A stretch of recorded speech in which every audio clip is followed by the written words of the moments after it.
Hey everyone, welcome to the first week of the Glad Tidings mystery quilt. Today we are going to go over cutting instructions and our first block, which our first block, as you can see, is the pinwheel block. We're going to be making 10 of the red snowflake and 10 of the green holly. But first, let's talk about the cutting instructions. Yours might look a little different. I made some notes on mine and I am going to be adding a little bit here, but first of all, I would recommend just kind of looking at all of the cutting instructions. There's 2 pages, and before you do any cutting. The worst that could happen is that you cut wrong and then you don't have enough fabric to make up for the mistake. So hopefully you don't run into that problem. Some pieces I gave you, if you did get a kit, you have some room for mistakes, but other pieces you really need to be careful.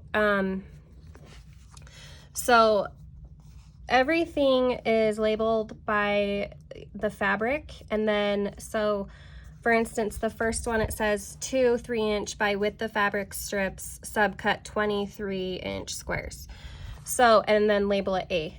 I would recommend, which I haven't labeled mine yet because I literally just finished cutting mine out, but I have 3 boards of fabric. I have all of my pieces cut out, and I'm gonna spend some time and label them with the corresponding letter. So for today, we are using the A, D, and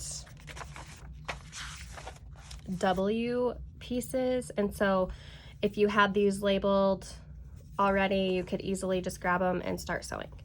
So also with the cutting instructions, I do want to mention this piece right here, the red holly. If you did get a kit, you need to cut this very carefully. There really isn't any room for mistakes on this piece. You need 34-inch squares, and you need to be able to get, and you should be able to get this 10 squares per strip of fabric. So just be really careful, measure twice, cut once, you know the drill when it comes to cutting. I did give you plenty of background fabric. If you happen to make a mistake cutting the background fabric cutting instructions are on the 2nd page. And then of course the binding is listed at the very end. So if you have any questions about cutting, let me know. Also on the red tone-on-tone print right here, if you will just pay attention to this, it says 11 1 3/4 by width of fabric strips, and sew these end to end to create one long strip. We will cut them down to size in a later step. So all that means is when you cut your strips, I have mine right here, is you're gonna place them right sides together, just your short side like this. You can trim off your selvage, but don't trim off, like, you know, be careful with it. And then sew and then press so you have one continuous long strip of fabric. We will cut them to the correct size in, I think it's one of the last weeks. So if you have any questions about that, the same goes for piece R. You will sew those end to end to create one long strip. Okay, so I think that's all I really wanted to go over. Please read all the instructions carefully. And so in the first block, it's just 1 page, and it is the pinwheel block. And on every instruction sheet you will have up here it will tell you which pieces you need. So we need A, D, and W. So that's why I tell you to label your pieces. So I have my pieces right here all cut out, and I have went ahead and marked all of my W pieces from corner to corner. So I like this marking pen if anyone is interested in knowing what I like to mark with. It's this one. The only thing that you have to be careful with is if you mark them all and then decide, oh, I'm gonna do it later, this will disappear. Like I just marked these not too long ago and they're already fading. So just be careful. But I like this because it's like a ceramic tip and it rolls on the fabric really nicely.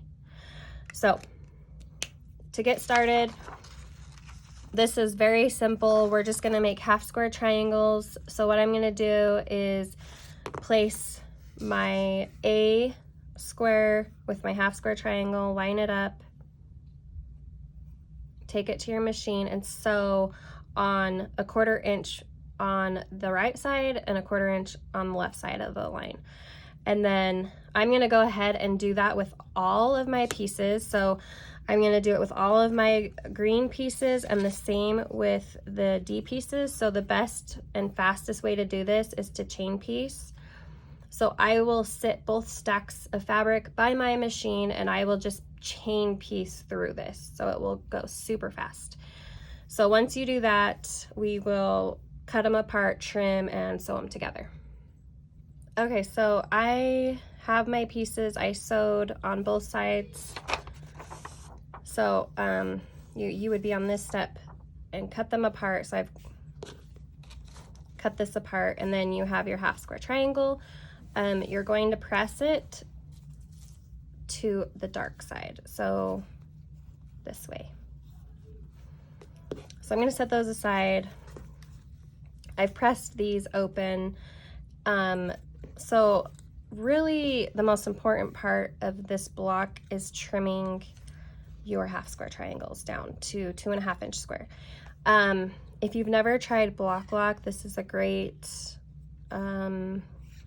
ruler to trim your half square triangles. So I have a 2.5 inch one right here, and as you can see, there's like this groove in here, and this groove catches your seam. So like you can see, it's easily, I can't move it this way. Sorry, I'm shaking the camera, but I can move it this way. So I'm just gonna place it on here and see if I can do this without shaking the table too much. And you want to trim all the way around. Like, I mean, that doesn't seem like a lot of trimming, but that much times like 40 pieces. Sorry, my kids are in the background. Okay, that many times, like, so basically you're making 40 of these half square triangles. So 40 times this little tiny piece that we're trimming off would make a huge difference. So don't skip this step. I know it's like our least favorite step, but and if you have a rotating mat, the better for trimming, in my opinion.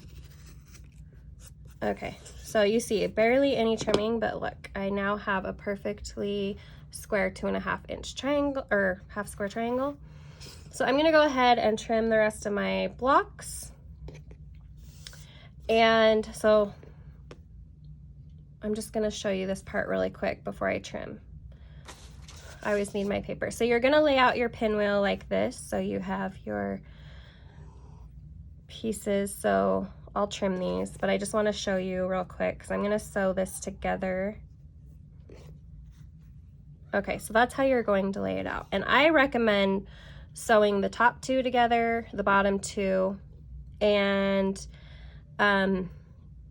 it's helpful if you sew one row one way and the other row the opposite way so you can nest your seams when we sew them together. So I'm gonna finish trimming these and sew my rows together. Okay, so as you can see, I've sewn my top row and my bottom row together. Now you're gonna place them right sides together. So we pressed our seams in opposite directions, which helps us at this step because now we can nest these seams. You can place a pin right here and then sew your 1/4 inch seam. I'm not a pinner. I hate pinning. But okay, so once you do that, you'll have your pinwheel block. So you are going to make 10 of each. So you'll have 10 green and 10, I'll pretend that's sewn together. 10 of these, 10 of these.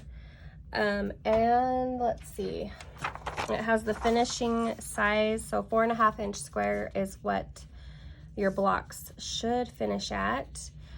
And I think that's it. If you have any questions, let me know. You can comment on this video or message me on Instagram. So we will be back, not next week, but the next week with block 2. So we will see you next time.